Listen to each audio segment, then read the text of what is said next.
গরু চুরি করতে এসে ট্রাক ফেলে পালালো চোর, আগুন দিল জনতা। ফরিদপুরের সালথায় চুরি করা গরু পরিবহনের জন্য ব্যবহার করা একটি ট্রাক পুড়িয়ে দিয়েছে স্থানীয়রা।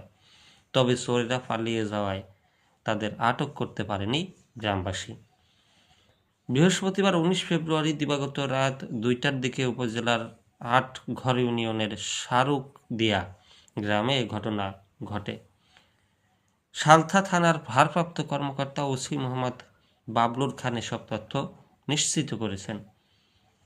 এলাকাবাসী সূত্রে জানা যায়, কয়েকজন চোর ওই গ্রামের রণগোলাপের গোপালের বাড়ির গোয়াল ঘরে গরু চুরির উদ্দেশ্যে প্রবেশ করে।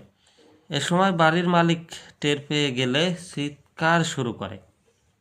এতে আশপাশের প্রতিবেশীরা এগিয়ে এলে অবস্থা বেগতিক দেখে চোরেরা পালিয়ে যায়।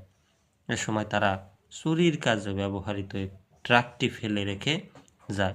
পরে উত্তেজিত জনতা ট্রাকটি রাস্তার পাশে ঢালে ফেলে দিয়ে আগুন ধরিয়ে পুড়িয়ে দেয়।